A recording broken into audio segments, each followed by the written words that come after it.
Eglinton, spanning in St. Paul's from Mount Pleasant and Eglinton all the way to Dufferin and Eglinton. And for many of our small businesses in Midtown and especially in Little Jamaica, this has been a cause for great concern. Mental health's been impacted, noise pollution galore, businesses have closed, and we're here tonight to say why. Why has this project started in 2011?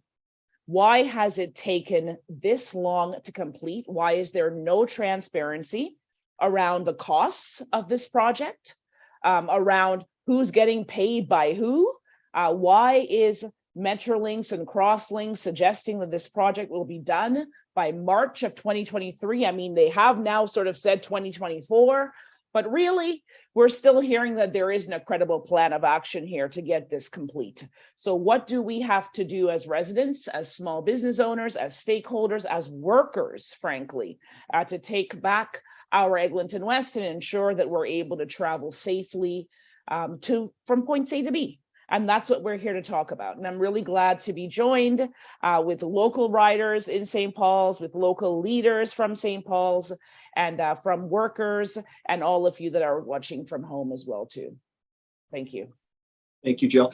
So just again, before we start into our one of three conversations, before we open it up to you, where you can submit through the Q&A function on Zoom your questions to any of the people you're going to be listening to tonight. I want us to start in a good way. I'll begin an acknowledgement, and then I'll pass to my friend Jill.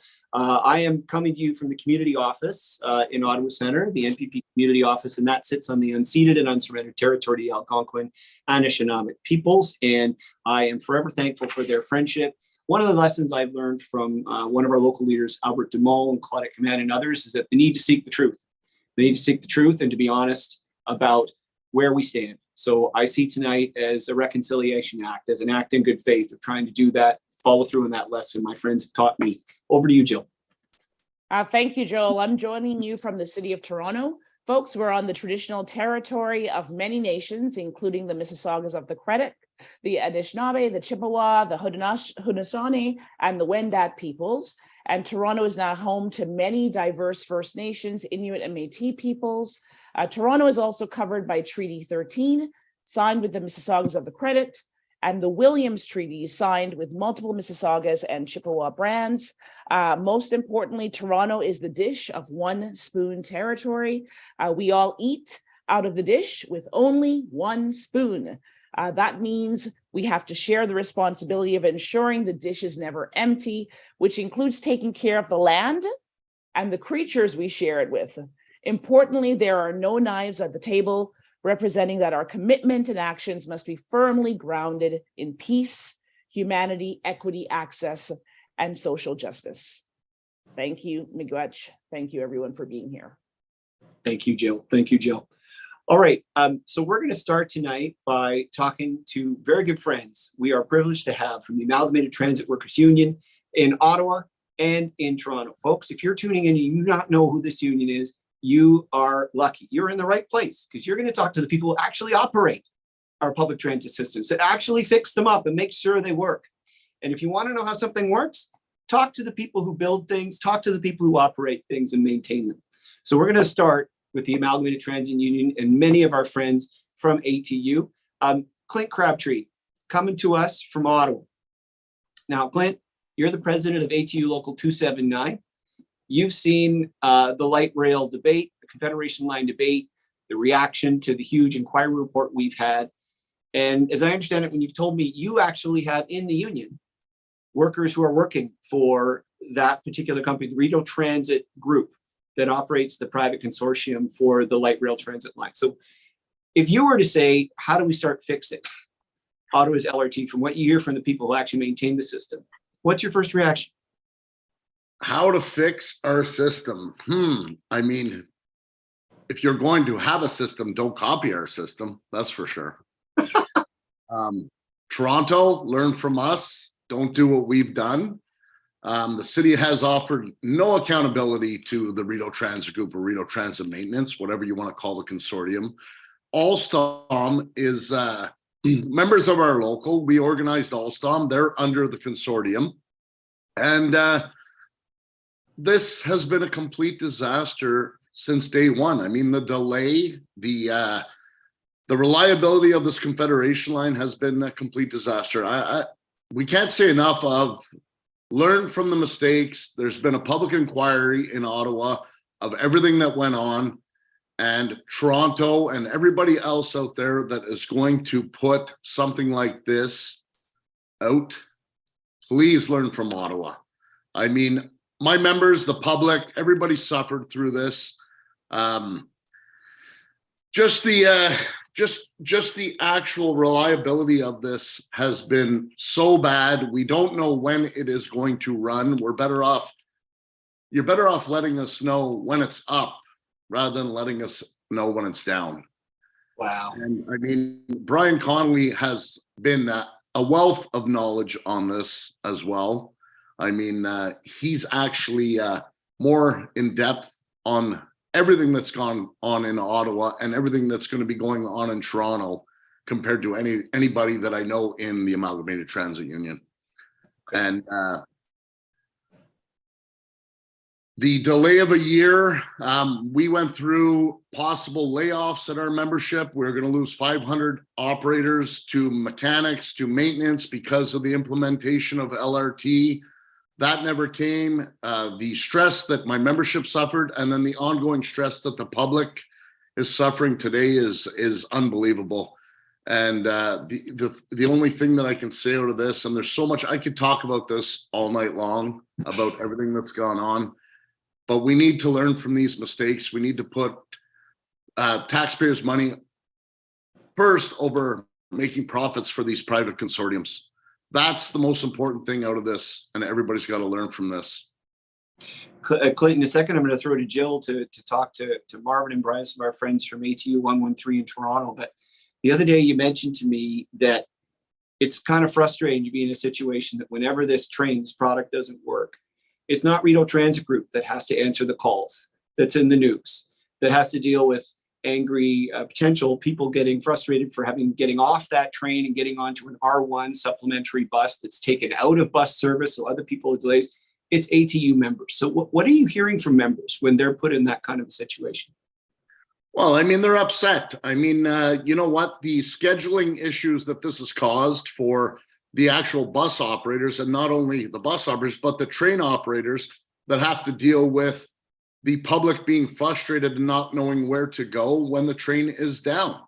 There's a lack of accountability, and it's continuing, and nothing has been resolved. And it just seems to continue, and nothing is getting better. I mean, this thing is down it's down a lot, and everybody knows that. I mean, we're almost the embarrassment of LRT everywhere, or we are the embarrassment of LRT everywhere. And you know, my members throughout this whole thing, they've been going through the pandemic and the LRT disaster.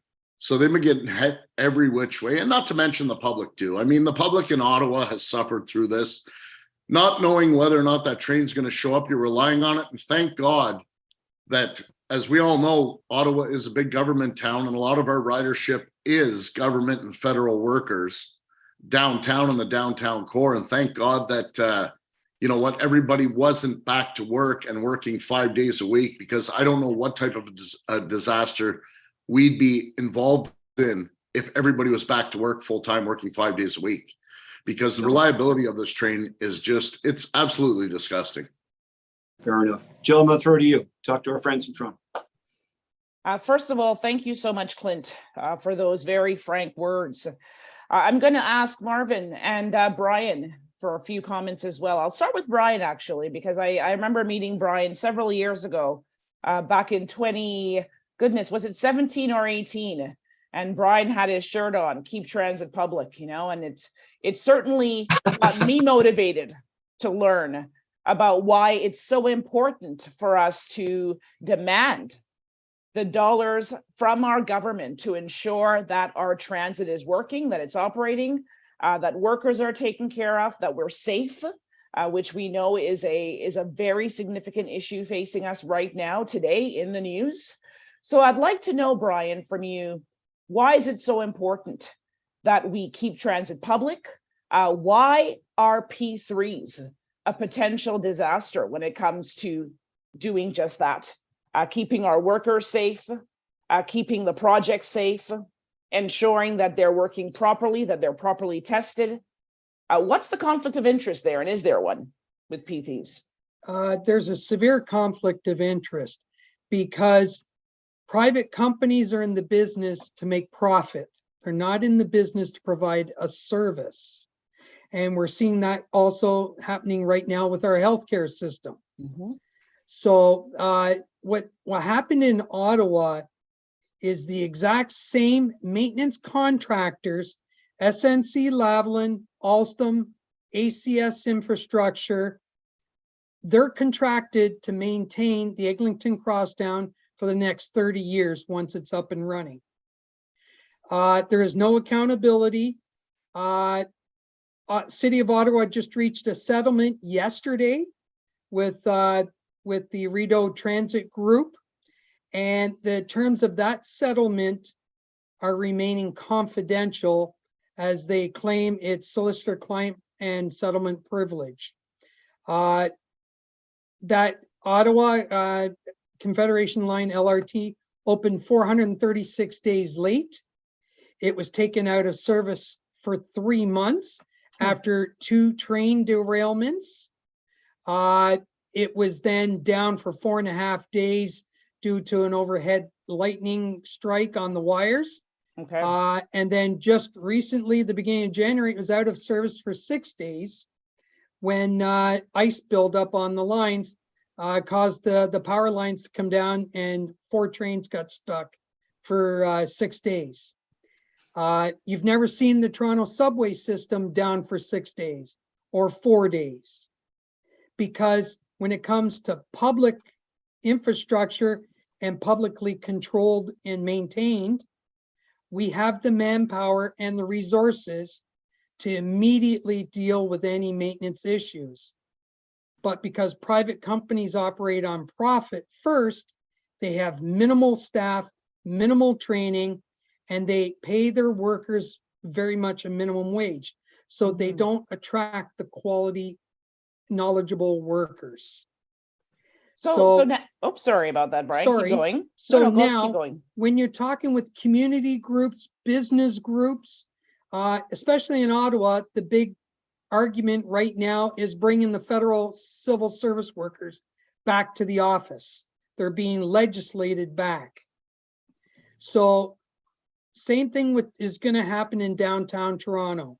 The business groups and John Tory are now going to start legislating the banks and Bay Street and everybody else to start bringing people back downtown because the businesses are suffering downtown.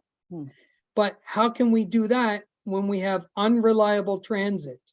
And now we have a severe safety problem where there is a lot of violence in the Toronto transit system. A lot of it has to do with removing staff, TTC staff, unionized workers, and regular staff from the transit system by cutting their jobs, cutting service. Passengers are now getting frustrated and upset. They're upset with one another. They're upset at TTC, and the violence is now becoming out of control. It's a very negative chain. Thank you very, very much, Brian, for those words and for your staunch advocacy on this issue. Here in St. Paul's, we have 8 of the LRT stops that will directly service our community. They're certainly not servicing us now because they're not up and running. But I'd like to turn to the president of ATU Local 113, Marvin. Thank you for being here. I know you've had a very busy day, and I certainly appreciate your comments. And as always, your honesty in those comments. Thoughts and prayers simply do not go far enough, right? Whether we're talking about labor rights, workers' rights, which include health and safety, ensuring that people can get home after a day's work, these are all important issues. I wonder if you can speak to the impact on the impact of P3s on public sector workers, because from what I understand, P3s tend to contract. They often outsource. good public sector jobs to for-profit operators. And I'm wondering if you can speak to how that impacts workers, or if there are any impacts on their safety, et cetera. Thank you. Good evening, everybody. Thank you for the introduction. Speaking on P3s and the impact for workers, we know that they believe in savings over safety. We know that everything motivated by a third-party profit and everything else is secondary, including safety of workers, the well-being of workers. Everything is a grind to try to put pressure on people and not deliver what they're supposed to be delivering. Right now, I think the accountability and transparency is secondary to maintaining profit. We know that they're running scared and trying to have accountability. And that's why I think it's beautiful that we're here to try to maintain that. The public right now, I don't think gives the government and these agencies that are providing these private partnerships the benefit of the doubt. We should be getting the benefit of the doubt, and we're working on that right now. The public understands that we're working in their interests and that we want accountability and transparency and the way public dollars are spent in the best interest of the public rather than the private partnerships that are siphoning money away from the public. If we can speak to it right now with what we've experienced regarding the violence in transit that we're dealing with Toronto, if you allow me to have a bit of a personal moment with what's going on. Absolutely. This is a symptom. This is a symptom of what happens with private interests, with what's going on. They're grinding away and alienating the public from the service they're supposed to provide. We're putting pressure on. They have service going to be declining, and they're going to put pressure on these private interests put pressure on service, and we are the frontline workers that will be incurring the wrath of people not getting the service that they paid for, which leads to acts of violence and frustration on transit workers. It leads to violence and frustration on the public itself. We need these things to stop, and hopefully we have our allies that hear us with what's going on and try to work in their best interest and get the oversight needed to try to get these projects to be fully transparent, fully accountable to the public. There's a reason why they're hiding the figures and the facts, because it does not work in their best interest. And hopefully moments like this continue to happen and we get to call them out and have them actually address the shortcomings and have it corrected. We want public transit to remain public, not just for ourselves, but it's in the best interest of everybody, including the taxpayers.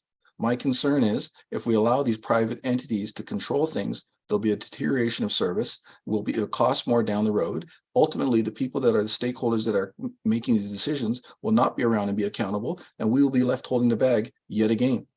We will be the ones dealing with the cost overruns and then the shortfalls. And where do they find efficiencies? In labor. We will be bearing the brunt of it. The public will be bearing the brunt of it with service delays, or as Brian said, no service at all. And who is the person that made that decision? They're not accountable, and nobody holds them to account and has them actually have to deal with what they've done. Unfortunately, they get to walk away with a bonus, walk away and retire with millions of dollars of profit and escape, or get a promotion, or get elected somewhere and not be held accountable. So I'm very happy to be here to try to help illustrate with what's going on. And no offense, but we don't want what happened in Ottawa coming here. No offense, Clint. Right? We want to learn from the experience in what happened in Ottawa and not have that come here. We have that wisdom. And in order for them to still do it, it shows they truly do not care with what's going on providing transit. Thank you so much. Oh, go ahead, Joel.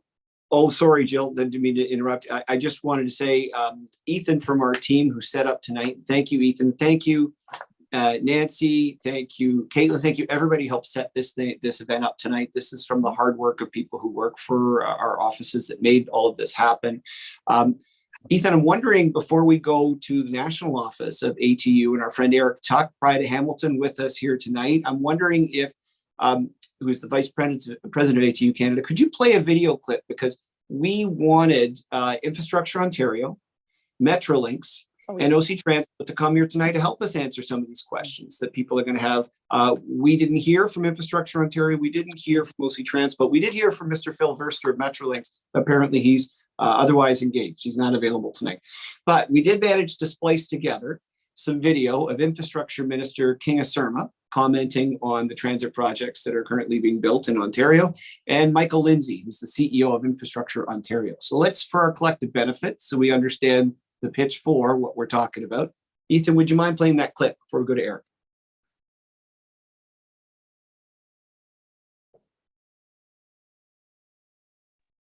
Can folks see my screen? We sure can. Excellent. I will play.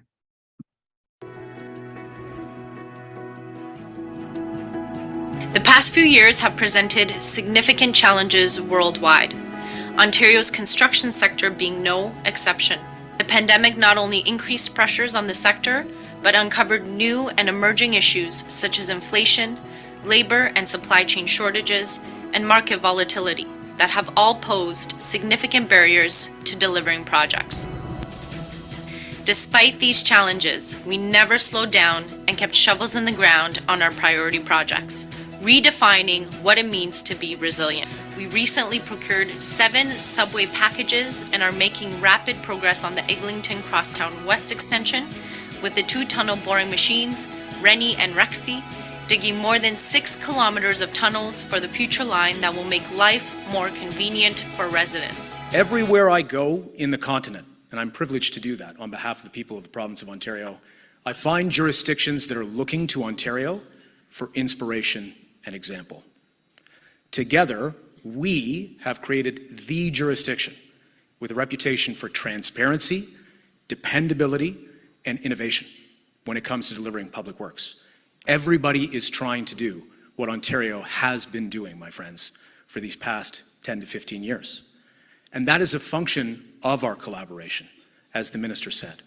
It's our ability to talk to one another about the way in which we do things, but also to hear some difficult truths, to internalize what those are, and to reimagine the best way to ultimately bring these assets not only to market and to delivery, but also to maintain them for the good of the people of Ontario. It hasn't been Infrastructure Ontario or the Ministry of Infrastructure or the Government of Ontario that's created that dynamic. It is all of us together. Thank you very much, Ethan. Okay, well, Eric, I think you just heard Mr. Lindsay say and Minister Surma that, we're having rapid progress on the Eglinton Crosstown and our transit projects, that Ontario is the envy of the world for dependability, collaboration, that, Mr. Lindsay wants us to face some difficult truths. As someone who's vice president of the ATU, what's your reaction to that? He also talked about transparency, and as you know, trying to get any information in regards to these P3s is almost like trying to pull teeth. As Brian finally, some of the truths are coming out, and that's the whole idea. We need to shed light on these P3s. The reality is, we built subways back in the 40s and 50s, starting even before then. And we did it very well. We did it with public dollars. Yes, we ran some deficits in order to do it.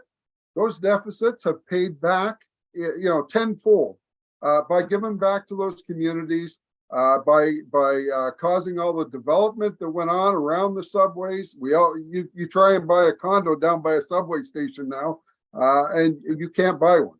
That's what subways did for Toronto, for example. Many of those main lines. LRTs are doing the same thing. The government knows there's big money in LRT. The developers all want LRTs as quickly as possible. And the way they're doing that is with the 3P system, which is fine for building. The reality is, to build them quickly, you are going to have to borrow that money. The government doesn't want to borrow it because they don't want it on the books. That's really what this is about. It's about hiding that debt. It doesn't mean we don't have the debt. The debt is still there. You have a consortium that borrows the money in the name of the consortium, and then they lend it to the government, and they pay for the building, and then they charge the government even more interest than they would if they'd have gone and borrowed it on their own. So the reality is, it costs taxpayers more money to do it this way. And then you look at the 30-year operating and maintaining agreements that they're signing. Someone said earlier, I think it was Brian, that shed the light, $500 million a year for one line they're getting. It's ridiculous, the amount of money that's going into coming out of the public purse and going into these private consortiums' hands. The reality is, every time they announce an RFP going out for an LRT, suddenly a bunch of companies come together and form these consortiums. They're not doing it out of the goodness of their heart. The reality is, they're in it to make money. That's what it's all about. They want to make money, and there's nothing wrong with making money. We've said that time and time again. But the reality is, we know who does the best job, delivers on time, comes in on budget, and actually does what they say they're going to do, and that is public transit. It's done it for 125 years. We've connected people across this country, and we've done it the most efficient and effective way. Now we're going through these P3s and we're seeing literally the wheels coming off the trains. That's what's going to happen because they're in it for profit. They're going to cut corners everywhere they can. Over a 30-year span, very few of them ever make it to the 30-year mark. They usually jump out around 10 years. You'll see it time and time again. If you do your research, it started over in England back in the Thatcher days. It came through to America and then it came over to Canada. And if you do your research, you will see in every one of these cases, they run the company into the ground. They pay minimum wages. They don't do quality work. They never deliver on time. They're never on budget. And at what point do we say enough is enough? If Ottawa wasn't enough to tell us this shouldn't be done anymore, I don't know. Here in Hamilton, we're building an LRT. And I've fought since 2014, we've been fighting to say, we don't want that P3 model. We absolutely refuse it. We had counsel, thanks to the work of Matthew Green, who was our counselor at the time here in Hamilton. We worked very closely with him, an excellent counselor. And we actually got city council at that time to vote that if we go ahead with an LRT here in Hamilton, that it will be operated and maintained by the Hamilton Street Railway. There are people saying, well, what do you know about LRT? Hamilton Street Railway. We started out with railways going down our street. They called streetcars. Yes, LRTs are a much more modern version of that. But the reality is we've been moving people en masse for many, many years. We've been doing it safely, effectively, and efficiently. That's what you want in public transit. Public transit was never designed to make profit. It was designed to move people en masse to where they need to be safely, effectively, and efficiently.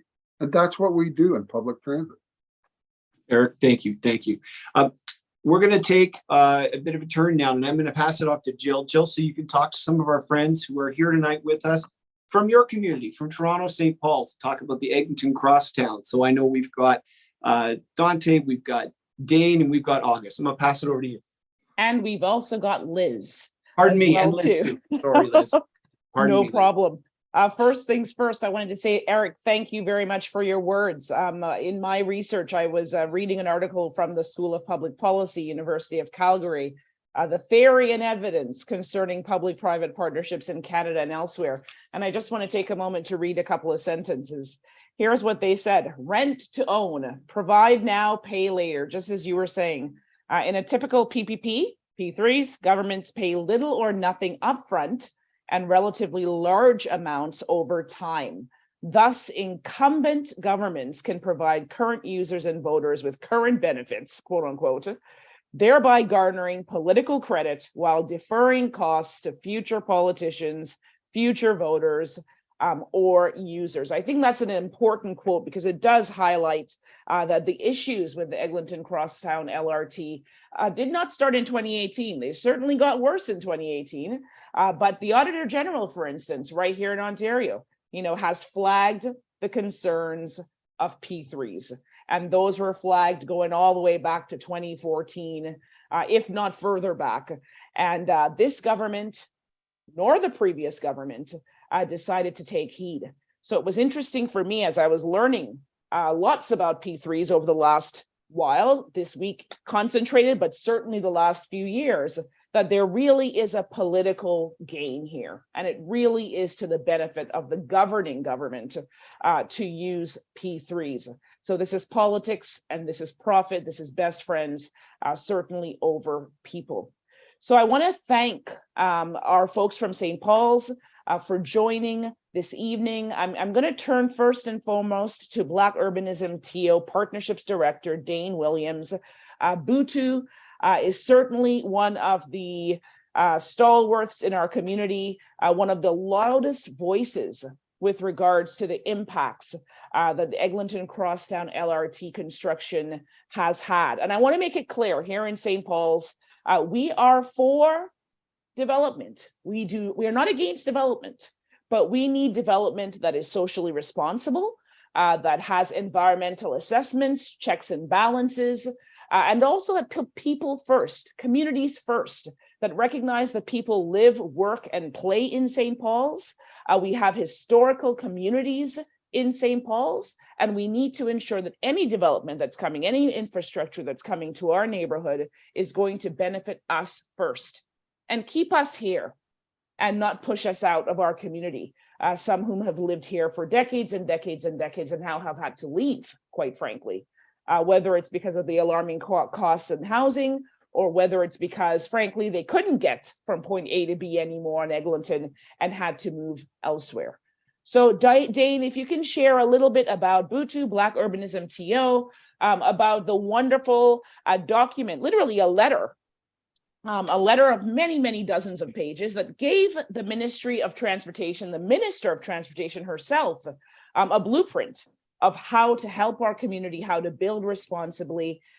Dane, if you can share with us what BUTU is up to and why you all are at the forefront of this conversation here in St. Paul's on the Eglinton Crosstown LRT and its impact directly on small businesses and in particular in Little Jamaica. Thank you, Dane. Thank you so much, Jill, and good evening, everyone. Happy to be here. Before I jump into it, I did provide a presentation. I'm not sure if we're able to load it up as I go through. If not, that's totally fine. But just to Ethan, kind of see, do you have that? Do you have that, Ethan? There we go. You're good. Oh, perfect. wonderful. Thank you so much. Thanks, Ethan. So Black Urbanism Toronto is a non-for-profit organization that aims to increase the participation of Black people in community development to advance the collective cultural, economic, and social interests in the neighborhoods we call home.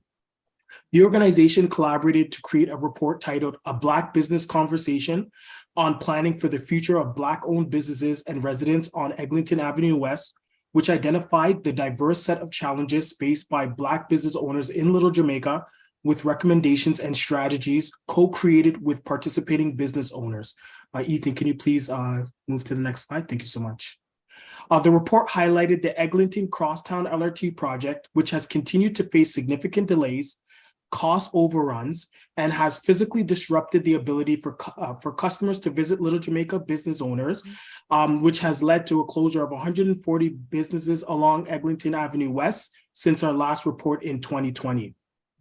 In our report, it also identifies that there was a neglect by Metrolinx to involve Little Jamaica's cultural significance in the neighborhood when drafting an early environmental impact report, which is a failure to address the specific systematic barriers faced by Black-owned businesses. As we all know, the Eglinton Crosstown LRT project has been underway since 2011, and while we are all hopeful for the eventual benefits of improved transit in the area, it is important that we take a moment to recognize the significant impact that this project has had on small business owners who have been operating in the area for the past 12 to 13 years. From the arrival of Metrolinx, small business owners have been facing a multitude of obstacles that have hindered their ability to operate successful businesses.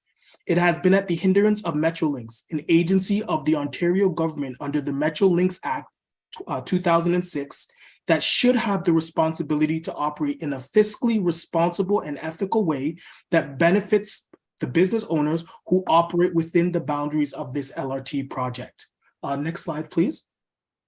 So just want to identify quickly Little Jamaica and where we operate. So it's on Eglinton West, the main street, from Marley Avenue to Keele. Can you please move to the next slide? Thank you so much. So barricades on the roads, debris blocking business establishments, lack of parking for patrons, while in the same breath, Metrolinx employees throughout the project have been occupying the already limited street parking in front of business storefronts. Metrolinx, as an agency of Ontario government, should be demonstrating a higher duty of care, but instead has shown gross negligence in the way they operate on the ground, which in turn has impacted small business owners' ability to thrive and grow during the 12 to 13-year time span. Can we take into consideration the impact that construction has had on business owners' bottom line, and how are business owners supposed to survive with these barriers? Next slide, please. We have heard the repeated messaging that business owners will benefit at the completion of the project due to more accessible transportation, with a midtown connection between East and West Toronto, and getting across the town will be up to 60% faster than before. But at what expense? Many of the business owners who were in operation in 2011 are no longer operating. This LRT project has been at the expense of business owners who have been in operation for 20 to 30 years until the LRT Crosstown project. As an agency of the Ontario government, does Metrolinx not have an obligation to be responsible in their project development planning? Or are we going to continue seeing projects like these be at the expense of small business owners who are deemed as collateral damage? As you can see, based on the Eglinton Crosstown LRT, the Black businesses along Little Jamaica have been thought of as such.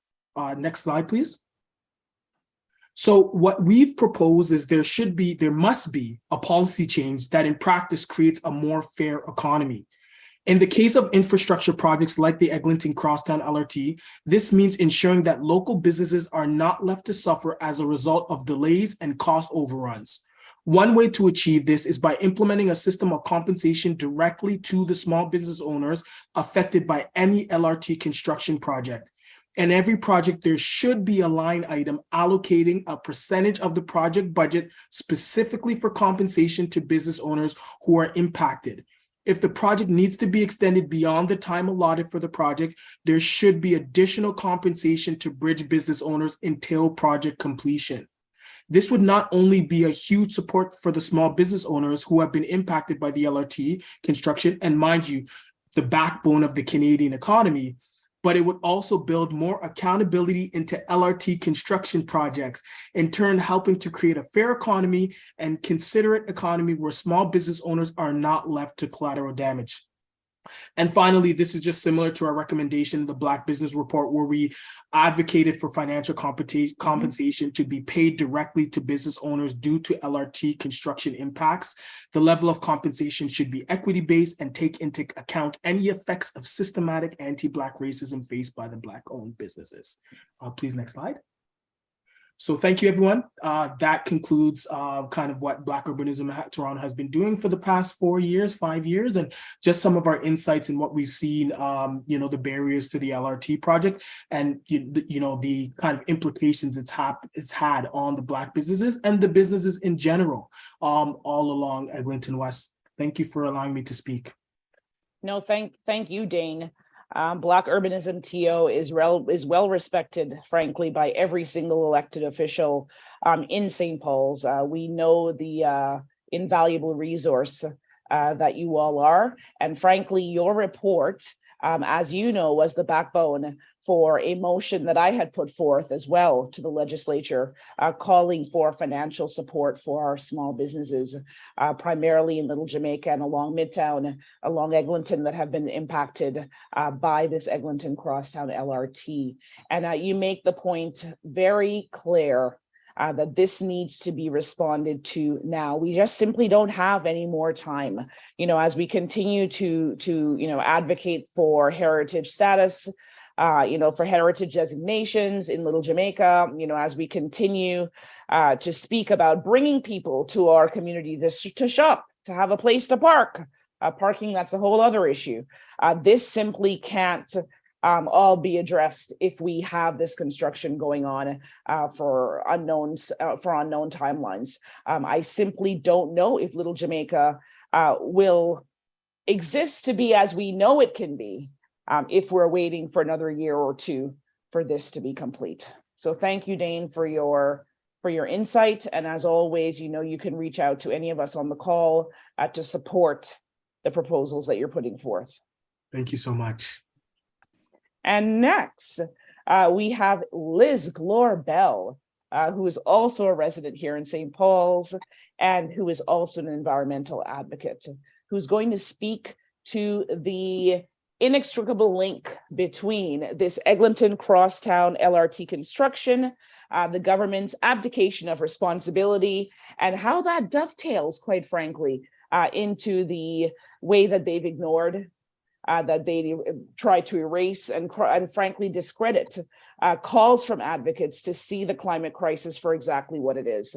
The construction does impact our climate.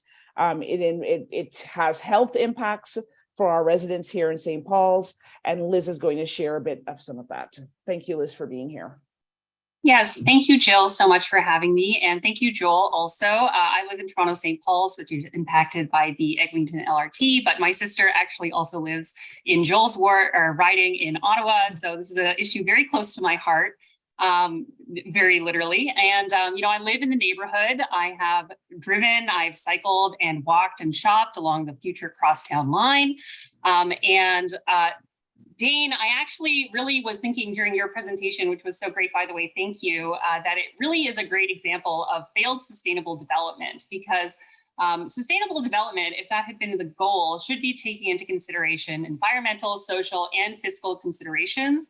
And so we can see that through not taking even social considerations into consideration from the start of it, it sort of dovetailed into this overall failure on all three. And so, I really recognize some of those photos of like the closed sidewalks and the disrupted streets. So I really felt that. And I just want to say, like, it's so obvious to those of us who live in the neighborhood how necessary this line is to be built. That's why they've tried to build it twice, the first time in the 1990s, which did not work out so well with our then premier, Mike Harris. But it is very important. And I'm going to talk about three main areas that impacts the environment with it, which are air quality, the dangers to pedestrians and cyclists, and then, of course, climate change. So with this construction, we've had sort of perpetual construction and unending, unceasing. We are having increasing and ongoing impacts to air quality. And air quality is something that really can impact people's health. There are estimates of about 13,000 people dying every year prematurely due to air quality issues in Toronto alone. They can be caused by things like stroke and heart disease. And even today, there's been stuff in the news about breathing in fumes causing brain damage. So, air quality is a serious issue. It's caused by idling cars as well as from the actual construction itself. And then the delays that are caused by the construction creates dangers for pedestrians and cyclists. That has to do with the physical construction spaces. There's been accidents along the construction line. There have been holes in the ground. There's been frustrated, angry drivers who are making mistakes and acting, not in the ways that they might do on their best day. We've had more accidents in the area and along parallel streets, including a woman who died this month from an accident on a parallel street.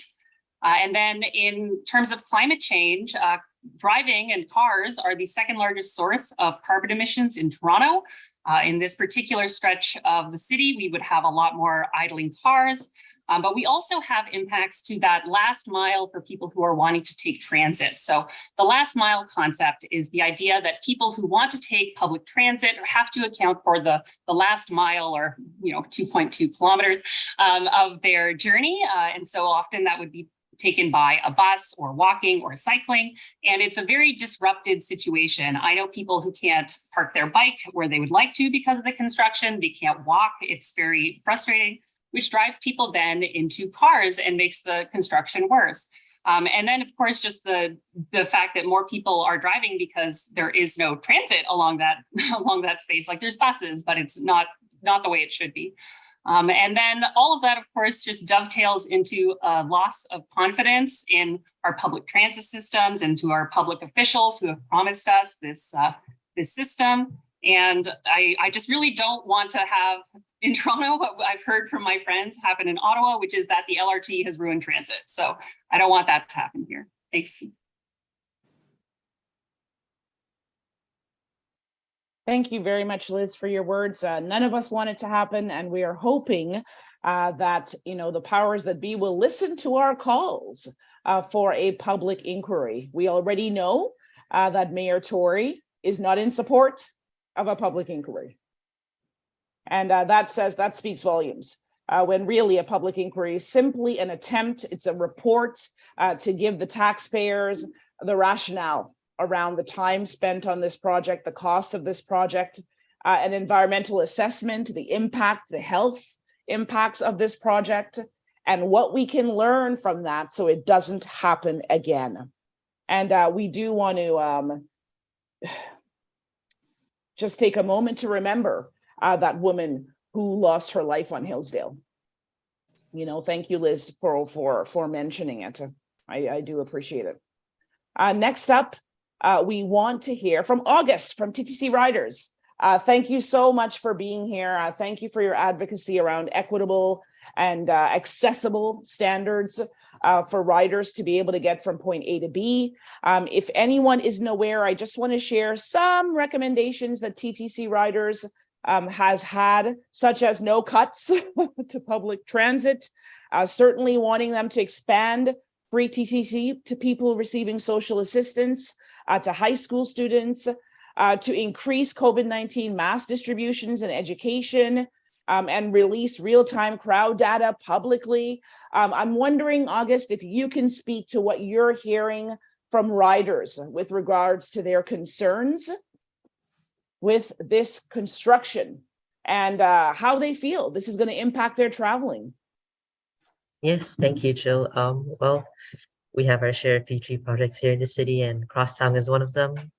It's been under construction since 2011. It was supposed to open in 2020. I was a little kid when they started construction. I barely remember what the Crosstown even was. And I'm now an adult, mostly. And it's still not done. It was supposed to be done in 2021, 2022. And now we don't have a confirmed date. So once again, it goes back to this issue with P3s. Where's the accountability? Where's the transparency? If we can't hold them accountable, how do we, the public, know what we're getting, what this transit's going to deliver us? So that's, a major issue. I think Liz and Dane did like a really good job of explaining some of the community impacts, specifically with climate and equity. One of the impacts that I would like to add specifically is to service.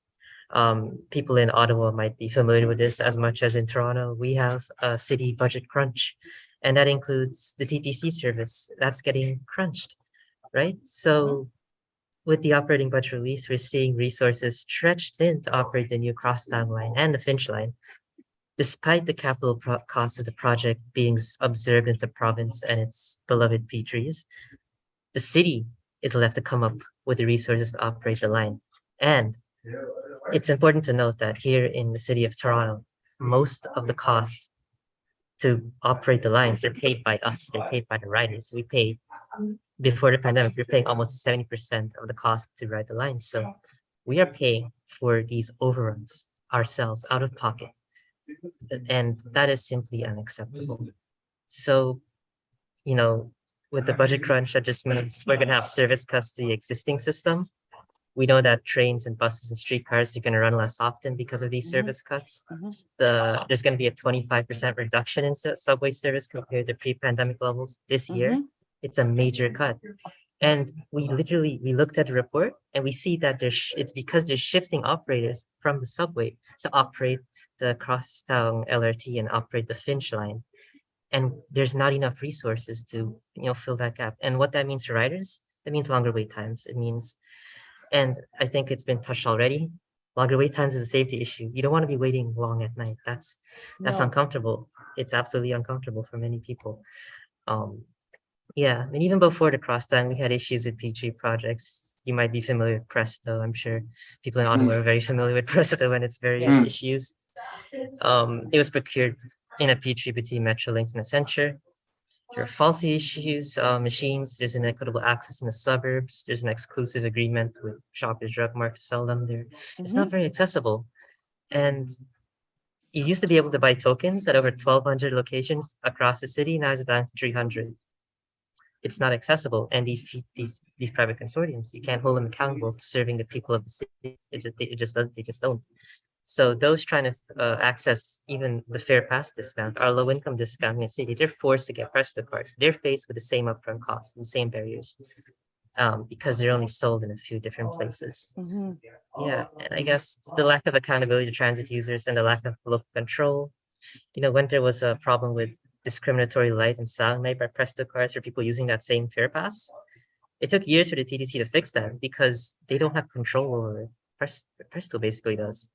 And here's a little fact that some people might not know. Every time we pay our fare on the TTC, 5.25% of it goes to Presto. That is our fare going to a private company. It's simply ridiculous, isn't it? Not to mention the Presto card isn't free. You have to pay $6 up front.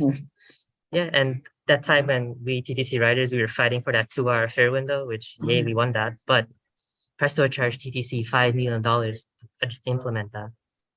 Good God. So, you know, My goodness. it's not great. Yeah. So, you know, P3s mean a lot of things for transit riders in Toronto. It's a lack of transparency on the details of transit projects, lack of accountability. It's stretching the TTC's resources thin, and it's stretching provincial money for transit expansion. TTC used to be in charge of the subways, and then when Infrastructure Ontario took over, the promise for P3s was that it was gonna, you know, transfer risk and lower the cost of the Right. subways. But you know, guess what? These new subway projects, like the Ontario line, like the Scarborough subway, they're costing over double of the Vaughan extension, which was run by the city.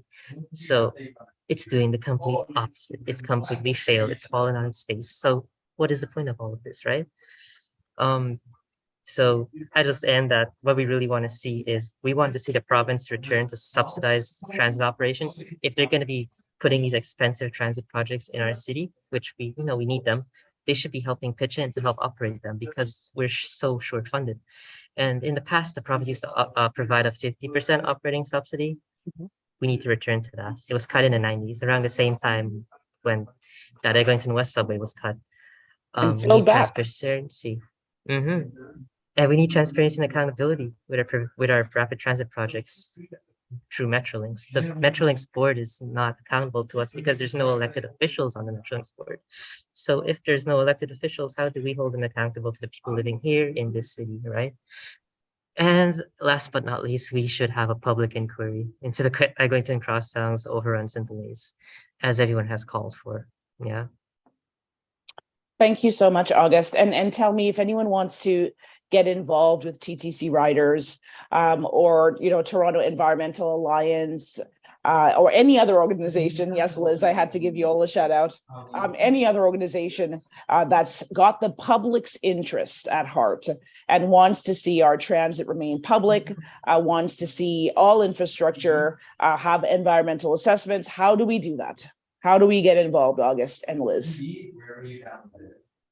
Well, I guess for TTC Riders specifically, you can go to our website, ttcriders.ca, and we're demanding that Mayor Tory and the councillors reverse those service cuts and they advocate for more resources into the TTC so we don't have to be waiting longer for buses or trains. And then we hold, you know, people accountable for these projects. Thank you, August. And Liz? If you would like to support the Toronto Environmental Alliance, you can go to torontoenvironment.org, though I do not work there anymore. No, I know. They're still great though, and they're doing the joint work with TTC Riders. Thank you, Liz. And thank you, August. And thank you, Dane. And last but certainly not least, Dante, I'd like to ask you to share your perspective as a transit user. Dante is the lead building operator at Holy Blossom Temple here in St. Paul's, the major intersection being Bathurst and Eglinton. They've certainly seen the consequences of the construction years back. Things are looking a lot better at Bathurst and Eglinton. But Dante, can you share your insight? Thank you. Okay. Good evening, all. I've worked on Eglinton for about 6 years now.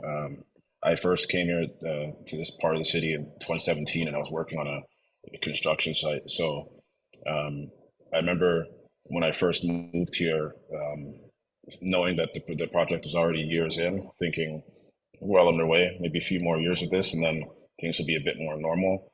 You know, those were simpler at times. I was a lot less bitter, but yeah, I remember seeing that at Yonge and Eglinton, there was a situation where because of the construction and the workers, the way that the space had been treated, we had really big rats running around like a major intersection in the city. Like I saw them with my own eyes, and that was like the first time I realized that this project wasn't necessarily being treated with the respect you'd think it would be. Like especially like at that intersection, you think they'd be a bit more careful in how they treated the space around their work, but it wasn't the case, and it kind of just continued in that way. There's a stretch on Eglinton between Eastbourne Avenue and Avenue Road where the concrete barriers come out so far into the street that it doesn't really leave enough space for two TTC buses to safely pass each other. So that whole stretch of road, both when buses get there at the same time, they basically have to like stop to it, like come to a crawl and go very slowly past each other because it's like hit or miss whether or not they're going to trade paint. And like that's another example of the right hand not knowing what the left is doing on this project. And it's the kind of thing that once you notice you become a lot less confident in any announcements for when they're going to be finishing, or any good news that comes from them. You see these things and you realize it's probably hot air. It's been interesting to watch. One of the things that I was talking about with a friend was that, like, just from the outside looking in, we're not super well versed on it, but it seems like you see condos go up, and as annoying as their construction is, like they work to kind of finish as quickly as possible because every day that they are building is cutting into their profit, right? With this project, their coffers are taxpayer dollars. It's a bottomless pit. They have no timer. They're not even incentivized to finish on schedule, really, especially when there's no punishment or consequence for delays. The longer you take, the more paychecks are coming in. Like it's in their best interest almost to continue with the delays and dragging their feet. And I think people around my age and younger get a bad rap for being kind of politically disengaged or apathetic. And I think this project and all the public delays and whatnot have like they're a clear example of why people feel so disconnected from the political process, because we all kind of know that the people that are responsible for this, they're not going to really face any sort of consequence. We hope they do, and it is possible that maybe we'll be surprised, but most likely whoever is making the most money from this is just going to move on from this to the next project, And I think it's. Well, sorry, finish your thought, Jonte. Finish your thought, Jonte. I apologize. Okay. Yeah, it was just I think not knowing that there's not going to be any consequences for these delays for the people who really are kind of leading the charge with this program is it's really kind of what is making people feel like there's nothing we can do about it. So it makes you more apathetic. It's like a feedback loop that. Jeez. Yeah. Perfect analogy. Jill, Thank if you you. don't mind, if you don't mind this being a segue here. Okay. Sorry about that. I just think Dante just hit on a theme that is seems to me so very Ottawa. This is how a lot of people feel. We're about to lose one of our guests who's with us tonight, Sean Menard, councillor here, member of our Transit Commission. And just so people watching, and thank you for staying with us, we're now going to transition a little bit into the Ottawa story and a little bit of research on the procurement, so people have an idea of why we keep running into some of these troubles with these secretive arrangements. So I also have our very good friend, MPP Kristyn Wong-Tam, who served the great city of Toronto for 12 years and saw Metrolinx draw up the Eglinton Crosstown, and we'll be going to you soon, Kristyn. So Sean, we're going to lose you momentarily, so I want to go right to you. And if you wouldn't mind picking up on Dante's theme, that I felt right in my heart about people feeling disengaged and that people will not pay any price. Given what you've seen, Sean, with respect to the LRT inquiry in Toronto, given what you're hearing around the city council table in Ottawa, how angry are residents in the city, and how much do they want companies like Boxfish, operatives who have made millions of dollars off of this project, which repeatedly has failures? Do you think I guess the question I would have to you, borrowing from your words, Dante, inspiring me, how much do you think people want justice? Thanks so much, Joel. Thanks for having me here, and Jill for hosting as well. And the just incredibly inspiring speakers here. Just hearing, from people like Dante and Liz and Marvin. I loved Marvin's presentation as well. Clint obviously knows the Ottawa situation extremely well. I can tell you, people are absolutely at their wits' end with it. We had a 6-day shutdown recently after all the troubles we've been having, and after the public inquiry came out, and after a new city council was elected, and then it followed with another shutdown later on, a few days later. We are, people are livid, and there's no accountability because of the way that the deal has been structured. And I can tell you that it's extremely difficult to get out of the deal. And so even just the reference to getting a public inquiry, hearing, the words of August, getting a public inquiry was no easy task, Joel, as you know, right? We were trying every avenue. We were going to the Ombudsman in Ontario, the AG in Ontario, getting staff reports about what accountability would be, looked like as an option, and being pushed away from that by pursuing that by our own city staff. It was twice brought to city council, and one was replaced by status quo councillors with an internal auditor's report instead of a publicly available judicial review. And then when Councillor McKenney, who recently ran for mayor, brought it a second time, it was voted down 13-10 by a mayor who obviously had a lot to lose. And we saw that because he left in disgrace from the city, as did the city manager, after that report was released. And obviously, Joel, luckily, residents didn't stop. They kept emailing. And Joel, you didn't stop in calling for this in the legislature repeatedly, and eventually convinced the provincial government to call the inquiry. But all of those instances where we had the chance as a city council to call an inquiry very, very much reminds me of Josh Matlow's motion and what has happened in Toronto City Council and that mayor, what they have to lose, that they've pushed back and said, no, we're going to have some other third-party review instead of, and it's exactly what happened in Ottawa, instead of this judicial inquiry, which, has revealed startling things in our city, not just about P3s, but about the negligence of the public, about the public trust, about staff, councillors' trust with staff and that relationship. And so, it found, to your point about Boxfish, Deloitte, one of the 4 kind of large global consulting and accounting companies, we had hired them in the city of Ottawa to advise on, procurement and financing.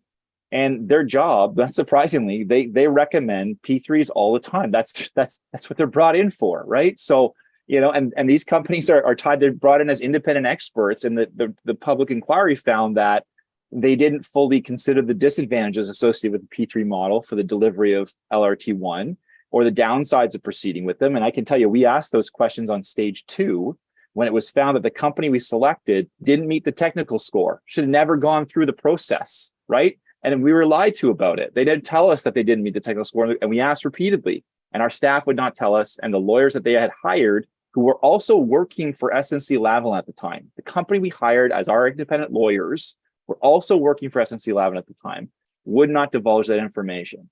And so it just, I'm very frustrated as a councillor, right? And so I can only imagine residents that are having to use this every single day and experiencing it and feeling like they're powerless when you bring these things to council, and it's not, your council's not reacting to you the way you want it to happen. It's just overwhelming. And so, the public inquiry found that we led to a situation where the parties' attentions were diverted away from protecting their legal rights instead of actually opening a reliable LRT because of the P3. They found that City of Ottawa deliberately was misleading and inaccurate information being provided to City Council, and that the failure of senior city officials, including the mayor, the chair of Transit Commission, failed to tell council the light rail system hadn't met the original testing requirements we had put out for it. The report found that the P3 meant that city staff believed that the provincial contribution was at risk if the city did not adopt the P3. This is problems obviously in Ontario and federal government as well, where there's pressure to go down these routes, and found that one of the biggest problems with the LRT has been the use of an untested light rail vehicle, and which was resulted from the P3 privatization scheme, because the other people that bid on the project, we couldn't go with those consortia for other potential vehicles. So we went with a brand new vehicle. It left Alstom as one of the only suppliers of the vehicle. And if the P3 scheme hadn't been put in place, would have been possible to pick the best available vehicle, right? So just there's so much culminating in this report, and the frustration is palpable by our residents. And now I can tell you, just this a recent settlement, it's like pulling teeth to get out of this thing, right? We had an opportunity to find them in default, and the way that they set it up, it's a 27-year deal, 30-year deal, and they make it almost impossible to exit from it, even after all of this has gone on, whether it's a new supplier or subcontractor or in-house model. They make it nearly impossible. So anyway, I'll leave it there, Joel, but just want to thank you so much for tonight. And the speakers have inspired me here, and what great panelists. Well, Laura, now over to you. So Sean's given us, it's a pleasure to have you here, Sean. It's a pleasure to have you here. Sean's given us an insight of what it looked like from inside City Council. You're the person who's doing so much of the spokesperson work around the 6-day delay that we've had, talking to riders, talking to people who are organizers for public transit in our city, paratransit in our city. What are you hearing from people? How motivated are they? Where do you think people are at? It's hard talking about this, because really what we're looking at is year after year of failed opportunity to get people to make greener choices, to get people to make transit their number one choice. Instead, for a lot of people, it's their last choice now. We've seen years of unreliability dating back to even just the fact that it took years longer than expected to get the LRT up off the ground. Clinton told us about the fact that their members were hearing there were going to be layoffs, so people rightly went out and looked for new jobs. So we had a shortage of bus operators. Now we've got phase 2 LRT delayed. And again, we've had a shortage of bus operators because their planning indicated that we weren't going to need these people. So why hire them? So really, the riders are experiencing all of these challenges at every turn. And there's been a huge problem with communication. We've had from day one, there's an old joke that it's really common in the blue collar trades that you're part of the mushroom division, that you're kept in the dark and fed crap. And that's kind of how riders feel too, because for a lot of the time, when there's been a problem with the train, we hear it from fellow riders who are getting on social media, tweeting it out, putting on Facebook, letting us know that there's problems because OC Transpo doesn't know or won't tell us. And it ends up really frustrating people and making them not feel like transit's a great choice. Even before the pandemic, we were seeing year over year declines in transit ridership share across the city. So even if transit ridership was going up a little bit, it wasn't going up as fast as population growth. We were losing that share. And transit, this whole LRT project was supposed to bring those riders back, was supposed to invite them back to transit. And now I'm hearing from people that are organizing carpools to get downtown for their, back to office work, because we know, these public servants have been working all along, but now having to be back in a physical building, they're looking for other options. They're looking for ways around. We've got people who've started walking and biking and, like I said, carpooling or just plain driving their own car because they don't feel transit is a reliable way to get around. And that loss of public confidence is more than just the dilapidated stations that are already showing, cracks in the concrete, water leaking, vegetation that dies and isn't replaced, all these little things that show that the people who run it don't care. Beyond that, we've lost that public confidence. And you think about how it is we get that back. It's not just a promotional campaign. That's not enough here. It's not just saying, maybe we'll think about freezing fares for 1 year and then we'll jack them up twice the next year, because that's what always happens in Ottawa. We know the long-term plan is 2.5% fare increases in perpetuity, even though we already have some of the highest transit fares in North America. We know that's not a way to invite people to make transit their first choice, yet that's what we decide to do. The idea that transit is run as a business, we keep hearing our OC Transpo officials talk about customers of transit. No, I'm sorry, these are riders, these are citizens. Transit is a public service first and always was a public service. And until we understand that and treat it that way and give people that confidence that this is a public service in the public interest, we are not going to rebuild that trust. And that's where we need to start. I know we're running a little over, so I will leave it at that, but riders are ticked. Testify. That was beautiful, Laura. I think I saw a lot of waving hands across the Zoom boxes there. So Kristyn Wong-Tam, my good friend from Toronto Centre, our good friend from Toronto Centre. Now, Kristyn, you saw the evolution of the Eglinton Crosstown over a number of years. And soon after you offer your insights, we're going to delve into an infrastructure discussion with a friend, Toon Dreesen, who's going to actually talk about how we can figure out the logic of these projects when they're coming at us. But tell us, if you don't mind, for the benefit of your experience, what did the Eglinton Crosstown look like when it was sold to the City of Toronto? And did you start having any suspicions along the way, long before the more recent revelations? Joel, thank you. And to Jill, to the both of you, thank you for bringing together this very important conversation. I do want to recognize how fortunate we are to have so many subject matter experts, especially from our friends of ATU. I've oftentimes said, we have, and we still do, have the best transit system in North America. And of course, we've won many awards, and it has been recognized for a number of years. But it takes time and investment to keep that sort of first class status. And I know as of late, it has been very, very difficult. It's really hard to talk about transit in Toronto without taking a look at how we've seen the privatization agenda sort of take over, portions of the TTC, as well as, of course, we're talking about Metrolinx. But, I know that, and this is what I wanted to say, especially as we have ATU here in the House, they have been on the front lines of trying to defend public transit for public use and riders for as long as I can remember. And my family and I came to Canada in 1970s, and nobody had a car. Mom didn't have a car, dad didn't have a car. If the TTC didn't take us there, we couldn't get there. So it was not an option. So, I think I went through what I believe was the first 20 years of sort of like my first time in decades in Canada, what I would call my golden years. The TTC was literally the lifeline that brought me and my family to where we needed to go. But we did see some changes in the 1990s, as you will all recall. I think, it was already spoken to about the lack of funding that was coming from the or I should say the defunding of transit that came from Mike Harris, and the downloading that came in afterwards. And what we started to see was a decline in the quality of public transit. Stations started to crumble. There was a lack of capital repair dollars, and all of a sudden the system was being starved.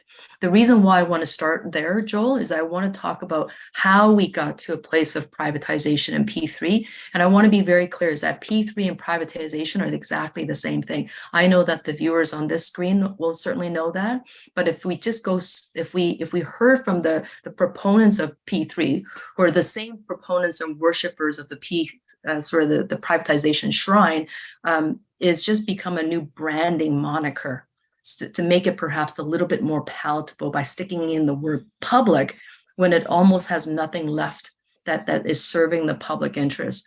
So the TTC, in my opinion, especially after sitting through 12 years of city council, I've worked on 12 separate city budgets, and I have seen that every single year it is becoming harder and harder for the TTC to operate that first of class system, despite the fact that we have the best bones, right? So the transit system had to always expand, whether it's through Transit City or perhaps, the expansion into Scarborough, into areas that are not as well served. And then Eglinton Crosstown and the LRT system, including Finch, East and West, was going to be the one that threaded all together. And that was the piece that I really think, we started to move even further into the privatization agenda. The proponents really started to bring that forward. You asked the question, was there concern at City Council? There were. I will tell you that I remember very clearly we were asking critical questions as Metrolinx came to us and said, that they were going to, they were going to sort of help us build this transit, but it had to be on their terms. We had to use their P3 procurement, which is exactly the same argument that McGuinty and Wynn used to sell the Eglinton Crosstown to us. And it sort of forced the city into a backward position where we're on our heels. I don't think necessarily, I know ATU certainly didn't want to do it. City Council was kind of strapped going, how do we accept transit, but we had to work with the provincial terms that were set before us. And the same trap is now being set with the Ontario line. Exactly the same trap. If you want provincial dollars, you're going to have to work through our P3 model, which is exactly the same thing, all privatization, 30-year contracts, not even just, of course, the construction, but the ongoing maintenance that literally goes in perpetuity. So were there concerns? 100%. Did the city manager and the mayors the mayors at that time, try to convince us that, this was a good deal? Yes, they did. Did they, I'm going to choose my words carefully. Did they lie to city council? They gave us the answers that I think got them over the finish line, which means council would have gone ahead and approved it. But were there significant doubts? It was a lot of trust us. We're at the table negotiating with the province, and conversations and negotiations are underway and going well. I think ATU, who watches city council like a hawk, you will remember those debates. You'll remember the questions that were raised as we were trying to extrapolate answers, and we were given not clear answers except for wait and see, and city council had to delegate the authority to the city managers in order for them to go off and negotiate the deals. They were willing to cut out the political oversight. I remember this very clearly. They were willing to cut out the political oversight for expediency. So literally we're stuck in a place that, do we say no to transit and then look like we were going to say, we don't care about transit expansion when we desperately need it, when the city was growing? Or do we accept a deal that we knew was going to be pretty bad or wasn't great with a big, I trust, trust me, we'll take care of the details later on. And of course, the details as they're revealed, the Eglinton Crosstown, 2 years over budget, 2 years delay, no end in sight, no accountability, no public accountability anyways, and $1 billion over budget and growing and sinking. That is what happened when we were told to trust the bureaucrats, because they were going to be in conversation with Metrolinx, and we needed to leave it to them to iron out the details. That's what delegated authority did to us, in my opinion. And that would probably be, if there's any regrets, obviously if we only had hindsight, but I really wish that the mayor of the day, was able to stand up and say, no, we can't accept it unless we get it on our terms, and you have to be much more open. But those dollars they came with a lot of strings, and they came with very little details. My goodness. Tone Dreesen. Tone Dreesen is in the house, past president of the Ontario Association of Architects, someone who's written about P3s. And Tone, you saw King Asurma, the Minister of Infrastructure. You saw Michael Lindsay, CEO of Infrastructure Ontario, say, everybody wants to be like Ontario. But I got to tell you, more and more, as I'm hearing our friends talk tonight, I'm thinking like we got to figure out a way to get to the heart of, help us understand from your perspective, Tone, why are P3s attractive to government? Are all P3s the same? How do we take this on, with the research that you've written about? Like, it seems as if the province has decided this is the future, as Kristyn just said. They're talking about $158 billion of P3 projects, not only transit, in the next 10 years. So what do you think, what are the arguments as you understand them that we need to be thinking about in order to start picking this apart beyond the obvious stuff that everybody has spoken to tonight so eloquently? Delays, disappointments, broken promises. What's on your mind? Well, it goes to the bigger issues of how we go about getting the society we aspire to. It's before I get too into this, I really am so excited to be here, and thanks for inviting me. I see Kristyn and Jill, who I've followed on Twitter for years, and Laura, who's a good friend, and Dane Williams from Black Urbanism in Toronto, whose voice I've followed for years. So it's so wonderful to see everybody here. These are issues that really go to a heart of what I believe in is the serving the public. The work that I do as an architect, the work that the government should be paying for should serve the public interest. And if the government hires me to do something, yeah, absolutely, I'm going to make a buck, I'm going to make a profit on it, but it shouldn't be at the expense of the public interest. And that's the real failure that we're seeing here. We used to have a thriving, for example, industry of hospital design. We had local architectural practices in communities across the province who designed and had deep knowledge of how to design healthcare facilities. That's all P3. Every hospital we've built in the last 20, 25 years has 75% of them have been built by 2 firms. 25 firms share the remaining 25%. of those hospitals. So we've effectively sole sourced hospital construction to 2 firms in the province. And those 2 firms use 2 or 3 different architectural engineering firms, and no one else can get into that market. So everyone who used to know how to design hospitals hasn't had a chance to be able to do that in 20 years. So that knowledge base is gone. That technology is gone. At the point where we stop building hospitals and another generation passes and we need that knowledge again, it's gone. It's completely gone. Those people are retired. They're dead. There's nobody left for that. We've hollowed out that experience. And when we see the way P3s get delivered, what we end up with is typically, especially in buildings, the mantra is that you get a building, but it's not the building you wanted.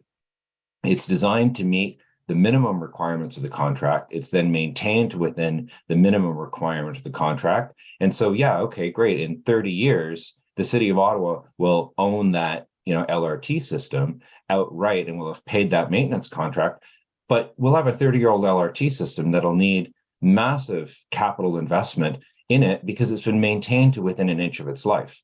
Right. There's no value in trying to do anything better because there's no profit in doing so, and there's no public interest. And for me, the issues associated with things like transit is, this should serve the public interest. If we had a really incredibly efficient transit system that made a profit, that somehow made a profit, that profit should go back into better service, lower rates, lower fees, or it should subsidize the costs of some other public service that loses money. If we make profit in our transit made a profit, and we use that to subsidize our overall city budget in libraries or something else, then we're seeing a net benefit to society. But what we're getting with an LRT is with a P3 is a higher cost of borrowing. We have to design it twice because you have to design it as an exemplar, and then that goes over the fence and somebody else has to design it again.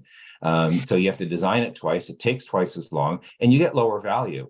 And because of the opacity of the contracts and the ability of a city to say, oh, well, that's commercially confidential information. You can't see that. You can't know that. You can't read that contract. You can't take pictures of that contract. You can't make notes. Nobody really knows what's in these contracts. And it's only when it falls apart. And so who's making money? Well, I apologize to all the lawyers on the call, but the lawyers are the ones who are making the money, right? The lawyers are the ones who are profiting off of the benefit of this. And then you get the real fallout, like, the wooden screen at the Lansdowne Stadium. The guy who built that, this was a once in a lifetime opportunity for him. It was the culmination of his career to build that wooden screen. Well, he went bankrupt.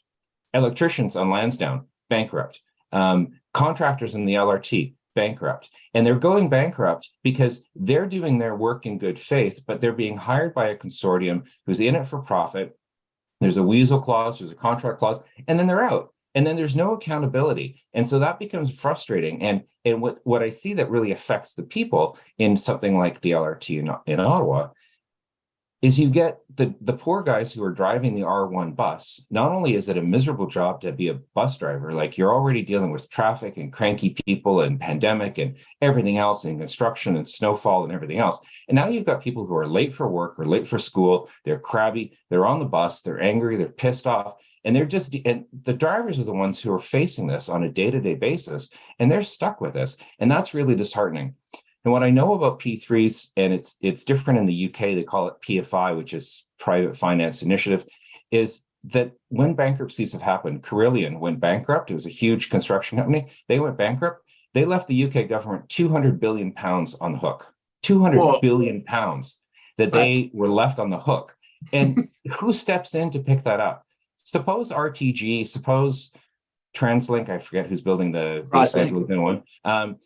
Suppose that company just goes belly up and they just go, forget, and they walk away from it. Who's left to pick up the pieces? Well, it's the public service. It's a public sector. They're stuck with it. So it's really not in the public interest. There are some benefits when you don't have an expertise, like Calgary explored different models for for a P3 to build the tracks and the maintenance yards. There's some mechanisms where there's a value in getting that expertise, but as a whole lump sum, throw everything into the basket, it's not a good idea. It just doesn't work. Tone, thank you so much. Okay, Jill, let's think about tonight and where we're going from here. I'll throw to you in a second, but I want, if if it's all right, I look at a question that's come in through the Q&A. I think what's happened to us tonight, those of us who watch this, we're just drinking in the wisdom here. A metaphor that occurred to me as I've heard many of you talk, it's like we're picking up the rocks and we're seeing what's crawling underneath to some extent in this industry. My goodness. But Jill, as you think about the debate, right now in your city, somebody in the Q&A has pointed out, if, as Tone was just saying, these P3 systems, the Eglinton Crosstown, are stage 1, stage 2 of our LRT, are being run to the minimal amount possible because profit, as Clint said right up the top, is the most important thing, right? What is the link, the person who's posed the question in the Q&A, between that and the violence and the violence that we're seeing, sadly, that transit workers are facing? Are you hearing this in St. Paul's when people are having these discussions?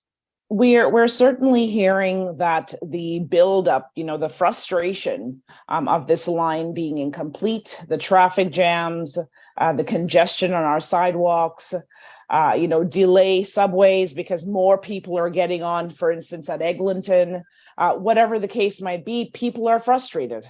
And when frustration is met with the desperation of getting to work on time, is met with folks who may be struggling and may have all sorts of issues, who are using, having to use our public transit for housing because we have a housing crisis. Things can happen, and we've seen what can happen. So really, all that to say, we got to get this done. We need it to be safe. We need those who are doing the work to be safe and respected. I mean, when you hear, storylines like Crosstown LRT builder showed implicit bias when it fired Black workers, says labor board. The company building the Eglinton Crosstown LRT discriminated against a Black construction worker when it fired him 3 years ago, the Ontario Labor Relations Board has found. You hear another headline like he worked as a VP for Metrolinx while the agency awarded his private consulting firm contracts worth millions. People are frustrated because, the taxpayers are going to work. They're going to the grocery. They're having a hard time affording food. And we're hearing of CEOs and their incomes that are ballooning. People at their firms who are consultants, whose private firms are ballooning. And people are frustrated. People are frustrated. And, you can't condone violence. We cannot condone violence. But we can certainly see how a recipe of lack of transparency, a recipe of loss of control, the feeling that the government is getting rich while everybody else is struggling. This can certainly lead to poor choices. Marvin and Clint, Kristyn, I'm going to go right to you in a moment, but Marvin and Clint, same question to you, the question posed to us in the CNA. Marvin, if you don't mind me going to you first. Do you think, as the person is asking us there's a link between constant underfunding of the transit systems and the safety of your members? Is that something that resonates with you from what you've seen and live every day? Absolutely.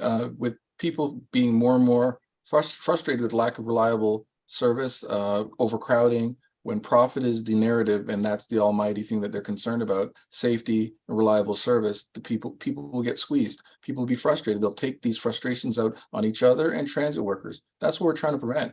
That it's about the best interest of serving the public, not for profit. Once the profit is part of the equation, it's never in the public's interest. We're here to try to provide a reliable service, and with profit being there as the motivator, we are all going to be compromised. We're all going to suffer because of it, and people will not get what they've paid for because the money will be in somebody else's pocket as opposed to part of the deployment of service. And that's what we're trying to avoid. What we've had in the last couple of weeks here in Toronto with transit violence, people are frustrated with each other. People are frustrated from the system. People are taking out each other. We have an issue where there's not enough resources regarding, sorry to pivot a little bit, with the underhoused regarding mental illness. The governments are ignoring where resources are supposed to be, and people are suffering. We're not getting the resources to people with the dignity that they need to get out of the transit system. People are using the transit system as part of the social safety, the safety network, as 24-hour shelters and that kind of thing. We know that it's going to be causing an issue for transit workers and transit riders.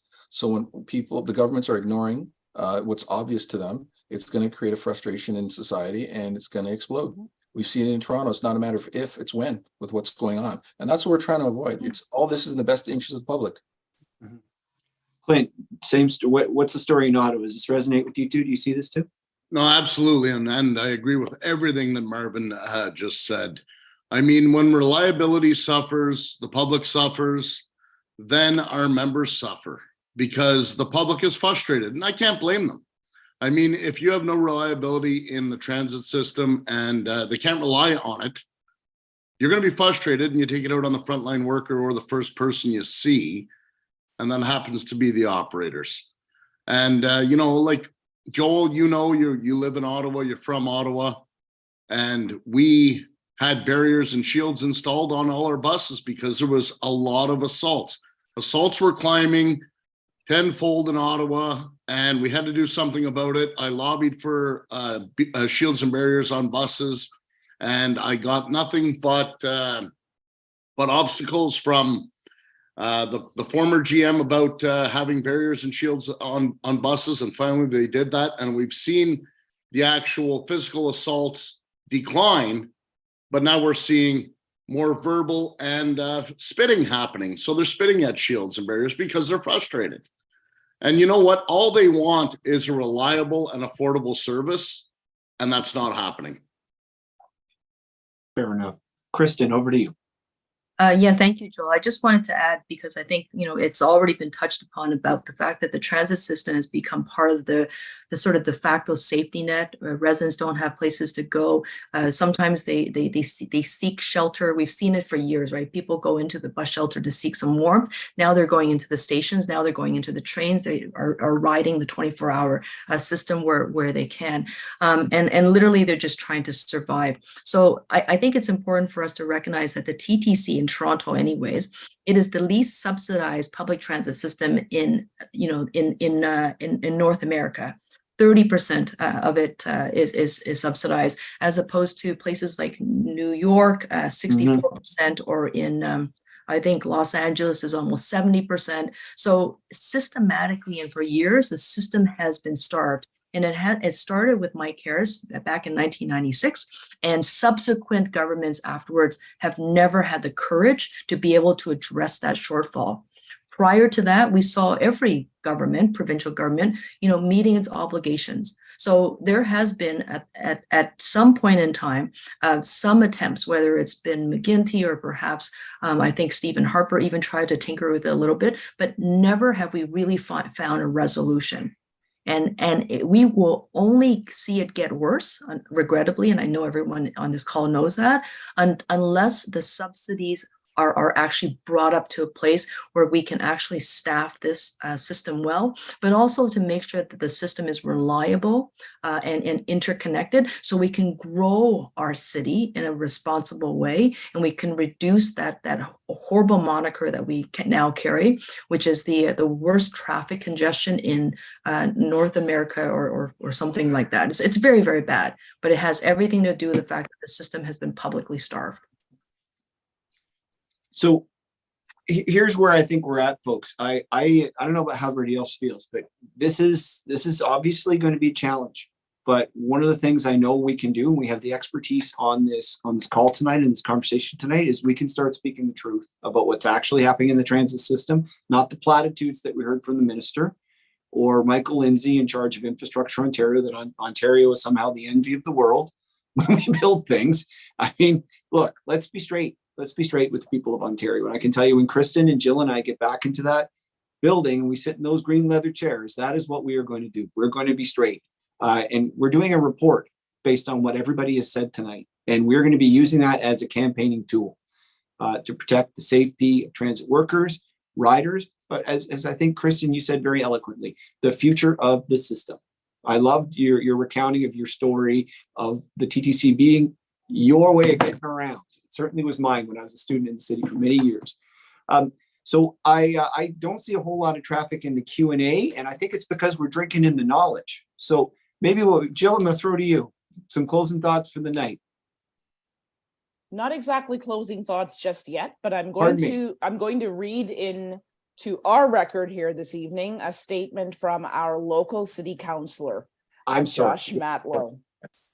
So on behalf of Josh, dear residents, I want to express my gratitude to our MPP for Toronto St. Paul's, Jill Andrew, and MPP Joel Harden for hosting this important event. It is critical that we hold Metrolinx and the Ontario government to account for the debacle that is the Eglinton Crosstown construction and the P3 agreement that has resulted in so many years of delays, dysfunction, and disrepair. As a community, we strongly support moving forward with projects that can expand and improve access to public transit. However, we equally expect that these projects be based on evidence, use public funds responsibly, and are designed and constructed well. Shamefully, residents along Eglinton have seen their quality of life directly impacted by how poorly this project has been managed. And small business owners have lost everything while far too often being treated simply like collateral damage.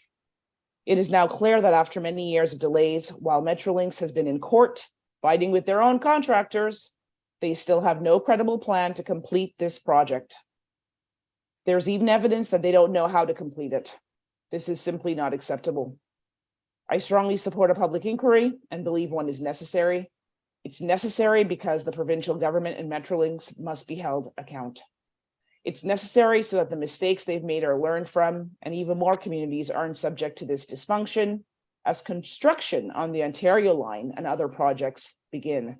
That is a point I know that myself and my colleagues in the official opposition, Joel and Kristyn included, made a similar point. We got to learn from this, and we can't replicate the same issues with the Ontario line.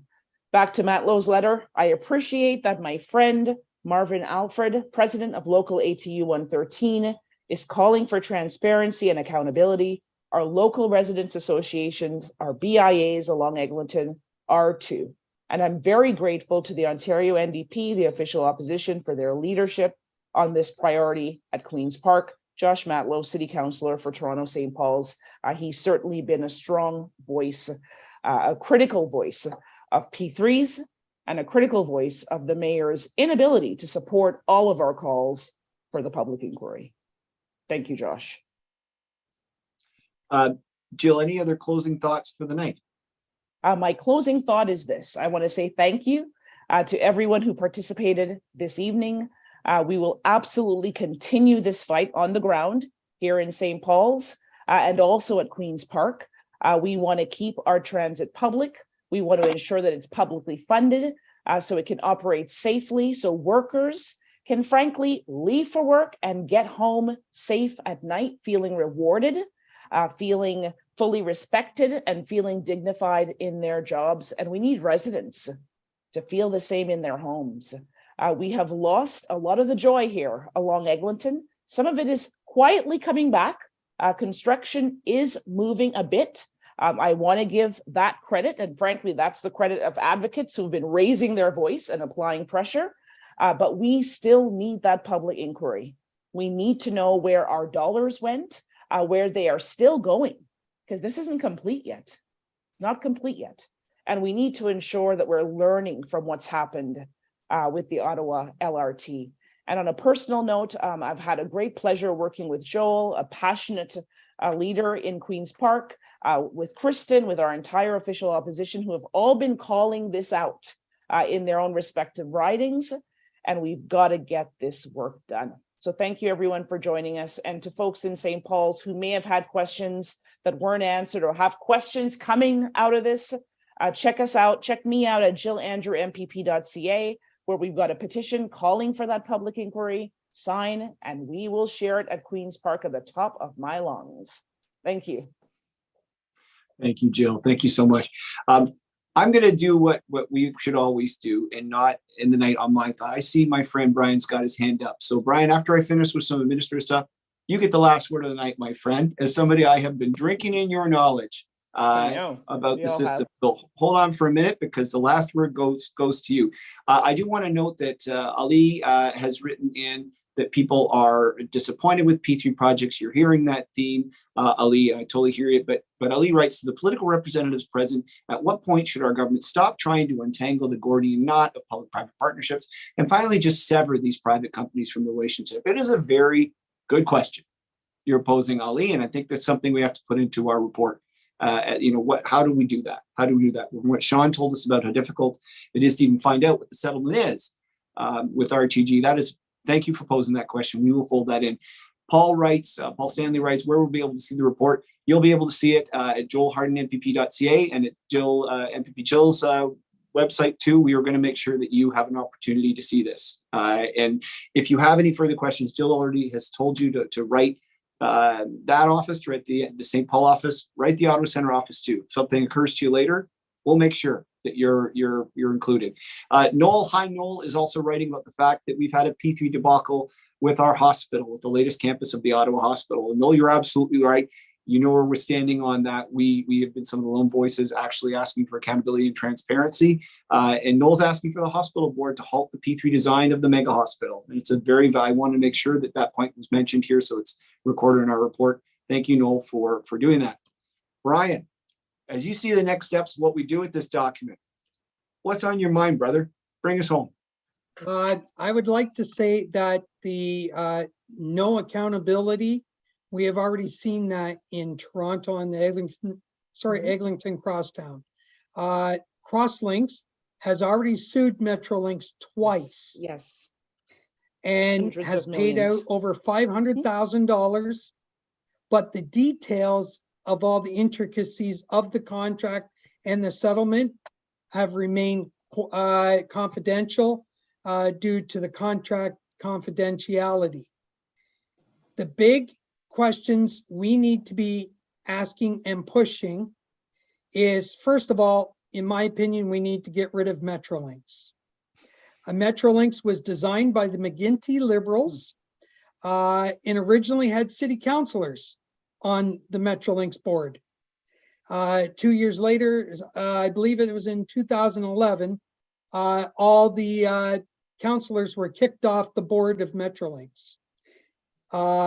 Since then, they've been just a political puppet, is all they've been. We've seen that when we had the Smart Track and the GO Train extensions and the approval of the Kirby stop, which was Stephen Del Duca's ward. Metrolinx couldn't justify any of that through their cost benefit analysis. Phil Verster's wage, the CEO, in 5 years has gone from 240,000 up to 876,000, I believe, a year. And no accountability. What has he done for that? P3s also started with the Highway 407. And we saw the Ontario government sold that off under the Conservative government. The P3 was actually started by David Peterson. Then it was continued with the UP Express. That was a P3. And that Union Pearson Express SNC Lavalin had the full design, operate, build, finance, maintain contract, and they walked away from that quarter way through construction. And it was left up to the Ontario government to try and finish that before the Pan Am Games. So again, we've seen time and time again, private companies be getting rich off these projects, and when they don't, they walk away from them. The fares on the UP Express when it opened up was $57 a ride, and nobody rode it because it was too expensive. Because transit in Toronto is a public service, it cannot be profit. And we're seeing Doug Ford do this with our healthcare system right now. He's underfunding it, creating a crisis, blaming the unions, enacting Bill 124, and then preaching privatization as the solution. And it's happening here in transit, and it's a disaster.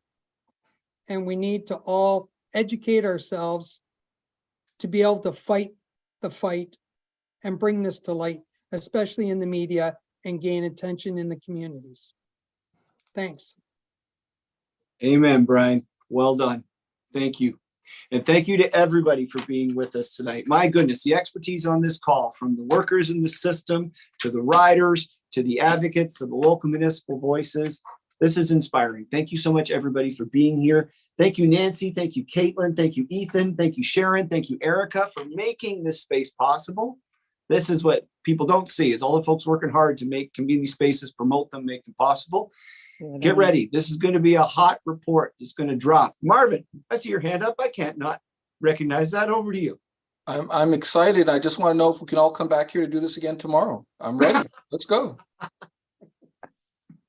I'm ready. I won't even leave my office. I won't even. We might hold you to it. I'll just wait.